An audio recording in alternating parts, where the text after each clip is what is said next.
ఆ క్రిస్టియన్లో మారావు, అందుకే నీకు ఇలా జరిగిందని ఆవిడ. నేను బాత్రూంలో కూర్చుని బైబిల్ చదువుతాను. సింగర్ కల్పనకు సంబంధించిన ఒక న్యూస్ బాగా సర్క్యులేట్ అవుతుంది. తను స్లీపింగ్ పిల్స్ తీసుకుందని, డోస్ ఎక్కువ తీసుకొని అపార స్థితిలో వెళ్ళిపోయింది అన్నది మీద అంటే పర్సనల్ ఇష్యూ ఏదైనా ఉందా, లేకపోతే తనకి ఏదైనా ఫోబియా ఉందా సార్? నేను యాక్చువల్గా తను సింగర్గా లైక్ చేసి ఉన్న అమ్మాయిని, కానీ ప్రెట్టీగా ఉండిద్ది. ఆల్రెడీ ఆర్కెస్ట్రా సింగర్ అని అనుకునేవాడిని. తర్వాత తెలిసింది ఇప్పుడు ఈ విషయం ఇలాగా కమిటెడ్ సూసైడ్ యత్నం చేసిందని. అవన్నీ కరెక్ట్ కాదు. వాళ్ళ అమ్మాయి కేరళ నుంచి వచ్చి ఇది కరెక్ట్ కాదు యాక్చువల్గాను. తను ఓవర్ డోస్ చేసుకున్నట్టు మీరు అడిగిన క్వశ్చన్లోనే ఉంది కాబట్టి, over dose for sleeping pills ఏదో వేసుకుని దాన్ని ఏమంటారు అన్కాన్షియస్కి వెళ్ళిపోయింది. అది ఆవిడ ఆన్సర్ చేయకపోతే ఎవరో వచ్చి చేసి హాస్పిటల్ కరెక్ట్ టైంలో తీసుకెళ్ళకపోతే ప్రమాదం జరిగేది. అదైతే జనరల్గా డిప్రెషన్ ఉంటుంది ఒక ఏజ్. షీజ్ 45 అని ఇందాక తను వివరణ ఇచ్చింది, ఒక రీల్లో పెట్టారు. ఎవరో అమ్మాయి యాక్చువల్గా బాలుగాతో పాడినప్పుడు ఈ అమ్మాయి చూడడానికి ప్రీటీగా ఉంది. యాక్చువల్గా కొంచెం మేకప్ ఎక్కువ వేసుకుంటుంది అనుకుంటా, అదర్వైజ్ అంత ఫెయిర్ కదా అమ్మాయి, అంత తెల్లగా ఉండదు. అదేదో గోరంత దీపంలో వనశ్రీలాగా అనిపించింది, మంచి బొట్టు గిట్టు పెట్టుకుని. కాకపోతే సినిమాల్లో కూడా చాలా సినిమాలు చేస్తుందట చిన్నప్పటి నుంచి, చైల్డ్ ఆర్టిస్ట్గా. యాక్చువల్గా బాగుంది, తమిళియన్ బ్రాహ్మిన్, కేకే నగర్లో ఉండేదట యాక్చువల్గాను. తర్వాత ఈ ఇన్సిడెంట్కి జరిగే ముందు ఫస్ట్ హస్బెండ్ తను యాక్చువల్గా క్రిస్టియానిటీలోకి మారిద్దట ఫర్ వేరియస్ రీజన్స్. తప్పే ఉంది, ఎవరిష్టం వాళ్ళది. నేను బాత్రూంలో కూర్చుని బైబిల్ చదువుతాను, ఇంట్లో ఒప్పుకోవట్లేదు, ఆ టైప్లో కొన్ని బయటకు వచ్చినాయి యాక్చువల్గా.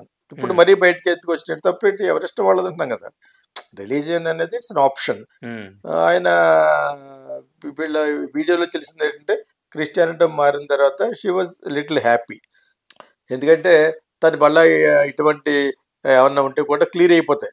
డాక్టర్ కూడా మళ్ళీ ఇక్కడికి వచ్చి ఉండడం ఇవన్నీ జరగడానికి maybe God must have created. ఇక్కడ రిలీజన్ పట్టరా, అక్కడ కింద ఎవడో ఆ క్రిస్టియన్లో మారావు, అందుకే నీకు ఎలా జరిగిందని ఆవిడ. నీకు తెలిసాడు క్రిస్టియన్లో మారిన తర్వాత నా భుజమే చేసినట్టుగా ఉందని ఎవరెవరు చెప్పారు. నీకు ఎందుకు రిలీజియన్ గురించి ఎందుకు, ఇది ఎక్కువ అయిపోయింది పొలిటికల్ పార్టీ లాగా. నువ్వు జగన్ పార్టీలో ఉన్నావు కాబట్టి చంద్రబాబు నాయుడు నీకు వెళ్తున్నాడు అన్నట్టుగా ఉన్నది. యేసుప్రభు 2024 years బ్యాక్ చరిత్ర అది. అందుకంటే కొన్ని వేల సంవత్సరాల నుంచి ఉన్నది హిందూయిజం. తనకి పుట్టిందే పూజలు చేసుకుని బ్రాహ్మణ్ ఫ్యామిలీలో, తనే మారింది. ఎందుకు మారింది అనేది అవసరం అటువంటిది. ఎవరో చెప్పుంటారు ఇలా మారితే నీకు బాగుంటుంది ఆరోగ్య రీత్యా కానీ కెరీర్ వైజ్ కానీ. మారింది, బాగుంటుంది. అది అమ్మాయి కాన్షియస్ సంబంధించిన విషయం. కానీ మనకి కింద కామెంట్లు వాళ్ళకి ఏదో పార్టీలా, క్రిస్టియానిటీ ఒక పార్టీ, ముస్లిం ఒక పార్టీ, హిందూయిజం ఒక పార్టీ, అది ఉండకూడదు. కొన్ని చోట్ల హిందువులకి అన్యాయం ఎలా జరుగుతుందంటే సెక్యులరిజం స్టేట్ ఆఫ్ గవర్నమెంట్లో ఉన్నాం కాబట్టి అది వచ్చి ముస్లింకి వర్తిస్తుంది, వాళ్ళు ఏమనుకూడదు, క్రిస్టియన్కి వర్తిస్తుంది, హిందూకి వర్తించదని హిందువులు బాధపడుతున్నారు. దాన్ని కరెక్ట్ చేస్తారు, స్లోగా కరెక్ట్ చేసుకుంటూ, ఓట్లు పోకుండా మోడీ గారు వాళ్ళు కరెక్ట్ చేసుకుంటూ వస్తున్నారు. ఆర్ఎస్ఎస్ కూడా కరెక్ట్ చేసుకుంటూ వస్తుంది. అది ఓవర్నైట్ అయిపోతుంది కదా. ఓవర్నైట్ ఎలాగ అవుతుంది? దేశం అంతా వాళ్ళే, ప్రపంచంలో వేరే దేశాల్లో వాళ్ళు కూడా హిందూయిజంని they realised. The oldest and ancient religion ఎవరంటే హిందూయిజం అంటున్నారు. అది స్లోగా పడుద్ది, అన్ని ఒకేసారి మారిపోవు కదా. అది మట్టు కరెక్టే. సెక్యులరిజం అనే పాయింట్ బాగా వాడుకునేది వర్తించేది మటు క్రిస్టియన్స్ కిని ముస్లిమ్స్ కిని, హిందువులకు వర్తిస్తారు. మరి అంచేత అది పొరపాటు. అది అంతకు ముందు నుంచి ఉన్న పొలిటికల్ గా ఉన్న వాళ్ళు, పరిపాలించే వాళ్ళు మార్చలేకపోయారు. అంతే అనుకోవాలి తప్పితే ఇప్పుడు ఈ అమ్మాయి విషయంలో కింద కామెంట్లు పెడుతున్నారు, అక్కడికి వెళ్ళావు కదా అని చెప్పేసి ఒక ఇమోజీ వేసి నవ్వుతాను, అందుకే ఇలాగ అయింది అని ఒకడు పెట్టాడు. నువ్వు అందులోకి వెళ్ళావు కాబట్టి ఈ రోజు నువ్వు బతికేవని పెట్టాడు. అదే ఆ అమ్మాయికి సంబంధించిన యాక్షన్ కానీ పాప తను ఇందాక చెప్తుంది. సో ఆ అమ్మాయికి అనే తనకు ఉండాలి కానీ ఏ రిలీజన్ అనేది. తను మామూలుగా కొన్ని మిగతా లాగా పుట్టలేదు కదా, శూద్రులాగా మిగతా క్యాస్ట్ లో పుట్టలేదు, బ్రాహ్మణ్లో పుట్టింది. వాళ్ళు మంచి జరిగింది, దానికి వెళ్ళింది. దాని తర్వాత ఇంకొక సందర్భంలో ఏదో సందర్భంలో she wanted to convert. Very చాలా మంది ఉంటారు అలా యాక్చువల్గా కన్వర్ట్ అయినట్లు. అది వాళ్ళ ఇష్టాల ప్రకారం ఉంటుంది. యాక్చువల్గా ఇది నమ్మకం, రిలీజన్ అనేది నమ్మకం. అది లోపలికి వెళ్ళిపోయిన తర్వాత నమ్మకంతో నాకు ఎలా చేస్తాడు యేసుప్రభు అనో, నాకు ఎలా చేస్తాడు రాముడు అనో ఆ నమ్మకం ఉంటే ఎవరు చేసినా కూడా అలా అనిపిస్తుంది. నీకు అర్థమైనప్పుడు నీకు అంచేత ఆ నమ్మకం ఉండాలి. గాడ్ అంటే ఫీర్ ఉండాలి. ఏ దేవుడు అనేది పక్కన పెడితే దేవుడు అంటే భయం ఉంటేనే తప్పులు తక్కువ చేస్తావు, లేదా నువ్వు చేసే తప్పులకి అవసరం ఉండవు. దట్స్ వై గాడ్ ఫీరర్ ఉండాలి. ఉన్నాడా లేదా అనేది up to you to belief is God. నమ్మకం అనేదే దేవుడు. నంబికేదా వాళ్ళకాయ అంటాడు తమిళ్లో, నేను సినిమాలో వాడాను, నమ్మకమే జీవితం అని. Believing is which is called God. So అంచేత నేనేమంటానంటే కర్మ ఇస్ గాడ్ అంటాను. సో ఆ విధంగా తను బతికి బయటపడింది కాబట్టి తను ఇందాక పెట్టినట్లు బాగానే ఉంది. అవర్టైజ్ లోపల స్టమక్ అంతా ఎంటీ చేస్తారు, చేసిన తర్వాత ప్రొసీజర్ ఉంటుంది. ఆ ప్రొసీజర్ల ప్రకారంగా వాళ్ళ హస్బెండ్ చెప్పడంలో కారణం ఏంటంటే అతను వెళ్ళిపోయే ముందు మేబీ తెలిసి ఉంటుంది that she's having a kind of bad talk with daughter. అతనితో ఏమి లేదట, అతనితో షీ డజంట్ హావ్ ఎనీథింగ్ అని అమ్మాయి చెప్పింది, వాళ్ళ పాప చెప్పింది. ఇది నా గురించి కూడా కాదని ఆ అమ్మాయి సర్దుకుంటుంది భుజాలు. యాక్చువల్ గా ఈ డిప్రెషన్ ఆ అమ్మాయి గురించి అయి ఉంటుంది. షీ వాంట్స్ ఫస్ట్ హస్బెండ్ పుట్టిన డాటర్ అంటే మేబీ సో ఎఫెక్ట్. మిగతా వాళ్ళు ఇద్దరు చిన్నపిల్లలు అనుకుంటా. షీ వాంటెడ్ తనతో ఉండాలి. అదర్వైజ్ నాకు డైరెక్టర్ గా యాజ్ ఎ మ్యూజిక్ లవర్ గా ఇళరాజాని ఎలా పెట్టుకున్నాను.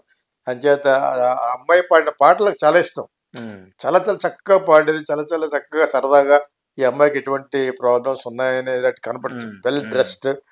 ఎక్కడ చూడండి బాలు గారితో చాలా ఆయన కూడా సరదాగా ఉంటాడు. తను సునీత కూడా ఇద్దరు కూడా చాలా చాలా బ్యూటిఫుల్ గా ఉంటారు. Leave apart all this participants, ఈ చిన్నపిల్లలు కాకుండా మిగతా వాళ్ళందరూ, వీళ్ళిద్దరు మెయిన్ సింగర్లు కదా. జానకి గారి పాటలైనా ఎవరి పాటలైనా కూడా పాడాలంటే వీళ్ళిద్దరే పాడతారు. చాలా చాలా అట్లా బాగుంటాయి. తను సినిమాలో యాక్ట్ చేస్తే బాగుంటుందేమో అనుకునేవాడిని. చేసేసిందట. మరి అన్నీ అయిపోయినాయట. అయిపోయిన తర్వాత వద్దనుకుంటా అనమాట. ఒక పాయింట్ ఏంటంటే ఆ అమ్మాయి నిరంతర అన్వేషిలాగా, పుట్టుకే బ్రాహ్మణులో పుట్టింది కాబట్టి ఎక్కడ పోతాయి గుణాలు. Now she is doing PhD, law చేస్తుందట. స్టిల్ షీ ఈస్ జీవితాన్ని వదలకూడదు అమ్మాయి అంటే. నాకు ఎందుకే ఇప్పుడు తను పెట్టింది కదా, వివరణ ఇచ్చింది కదా, అందులో చాలా బాగా అనిపించింది నాకు. ఈ బోత్ కోర్స్ చేస్తున్నారు the age of 45, nothing wrong. Because చదువుకొని she wants to become something else, consultant. Again she wants to practice. Anything can be done. Because cinema field అనేది అన్సర్టెన్. ఇప్పుడు ఇటువంటి సింగర్లకి 3,000 పాటలు పాడుతాడు. ఇప్పటికి ఆల్రెడీ 30,000 పాటలు పాడేయాలి ఆ అమ్మాయి ఎంటర్ అయిన తర్వాత. ఇక్కడ అంతా లేటెస్ట్. లాస్ట్ స్టేజ్కి ఎలాగైపోయిందంటే బాలు గారిగా పాటలేదు. మీకు అర్థమైందా? బాలు గారు పాటలు అయిపోయిన కూడా ఎలా సర్వైవ్ అయ్యారంటే రామోజీరావు గారు ఆ ప్రోగ్రామ్ పెట్టి, ఆయనకి ఇష్టం పర్సనల్ గా ఇతను కండక్ట్ చేయగలడు, ప్లస్ ఆయనకి పర్సనల్ గా కూడా బాలు గారు అంటే ఆ పాటలు పాడతాడు అని చెప్పేసి ఆ ముద్ర ఉండడం వల్ల ఆయన ఒక 10-15 సంవత్సరాలు నాకు తెలిసి ఒక 20 years, ఆల్మోస్ట్ 20 years రామోజీరావు గారే ఆయనకి అవకాశం ఇచ్చాడు బాగా సంపాదించుకోవడానికి. ఆ 20 years నుంచి పాటలు పాడుతూనే ఉన్నాడు. కానీ ఈ మధ్యన తగ్గిపోయింది. ఆయన పోయే ముందు బాగా తగ్గిపోయింది. ఎందుకంటే బారిపోయింది విషయం. బారిపోయి ఎవడైతే తెలుగుని కూనీ చేస్తాడో ఆడితో పాటించడం మొదలుపెట్టారు. ఇంకా వాళ్ళ పేర్లు 10 సార్లు అనొద్దు కానీ. But she's a wonderful singer, wonderful person. ఆ బ్యాకప్ వేస్తే ఎక్కడికో వెళ్ళిపోతారు. దాని అంత అందంగా ఉంటుంది యాక్చువల్గా. ఇప్పటికి కూడా మంచి మంచి క్యారెక్టర్లు చేయొచ్చు. No she is doing PhD, చాలా మంచి మంచి క్యారెక్టర్లు చేయొచ్చు. మేబీ ఇక్కడ చేయొచ్చు కదా, ఇక్కడ క్యారెక్టర్లు చేస్తున్నప్పుడు ఎలా ఉంటారో మేబీ అది షీ డింట్ వాంట్. అది she seems to be very very nice lady. చాలా చాలా మంచి వ్యక్తిలాగా ఉంది. వాళ్ళ కోలుకుని పిహెచ్డి ఫినిష్ చేసి. అండ్ కాకపోతే ఇది ఫస్ట్ హస్బెండ్కి ఇవన్నీ నచ్చక మొత్తానికి డివోర్స్ తీసుకున్నారు. తర్వాత అనుకోకుండా ఒక పాస్టర్ని పెళ్లి చేసుకున్నట్టుంది. పాస్టర్ అంటే కేరళలో అందరూ పాస్టర్లే. క్రిస్టియన్ ప్రేయర్ చేసుకుని ఎవరికల్లో వచ్చిన చర్చ్ కట్టుకుంటే ఈజ్ పాస్టర్. ఆ విధంగా ఎవరిని చేసుకున్న తర్వాత ఈ అమ్మాయికి కొన్ని లక్గా జరిగినాయి. ఈవిడ యాక్చువల్గా చాలా prominent singer, established orchestra singer, సినిమాల్లో కూడా పాడిన సంగతి ఈ మధ్య తెలిసి నాకు. ఇళయరాజా సినిమాలో కూడా పాడిందట. ఎన్ రాసావిన్ మనసులు అంటే ధనుష్ గారు వాళ్ళ ఫాదర్ డైరెక్ట్ చేస్తుంది. చూడలే కానీ ఎవరో అందులో చూసి తెలుసుకున్నాను నేను. ఆర్కెస్ట్రాలో మటుకు చాలా చాలా బాగా పాడే వ్యక్తుల్లో తన కొత్తి సునీత అమ్మాయి ఉంది కదా, వీళ్ళిద్దరు ప్రిటీగా ఉంటూ పాటలు పాడు. జనరల్గా పాటలు పాడే వాళ్ళు పెద్ద బాగురు.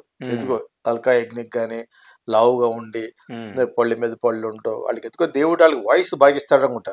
చాలా మంది సింగర్లు కూడా ఈ మధ్యన ఉన్న వాళ్ళు కొంచెం అందంగా ఉంటారు కానీ విమెన్ ఏదర్ ఫ్యాట్ పళ్ళు ఇలా ఉంటాయి అనమాట. వాళ్ళు ఎందుకు బాగా పాడతారంటే నాకు ఇంతవరకు అర్థం అవ్వదు. నాకు స్వర్ణలత మొట్టమొదటి పాటించిన వాళ్ళు నేను ఒక ప్రీతమ అనే సాంగ్, పోయే అమ్మాయి అక్కడ బాగా చిన్నది కానీ. బట్ ఇంక్లూడింగ్ చిత్ర కూడా ఆ ఫ్రెండ్ అయినా, but she doesn't look nice. Alka Yagnik వీళ్ళంతా కూడా బాగురాళ్ళు యాక్చువల్గా. వీళ్ళు ఆర్కెస్ట్రాలోనే పాడతారేమో అనుకున్నాను. డబ్బింగ్ చెప్తూ చాలా ప్రోగ్రాంలు కండక్ట్ చేసి చెప్పే అమ్మాయి ఎవరు సునీత. తనే చాలా ప్రిటీగా ఉంటుంది యాక్చువల్గా. రామ్ పెళ్లి చేసుకున్నాడు ఈ మధ్యన, mango Ram. So whatever it is, she's very pretty.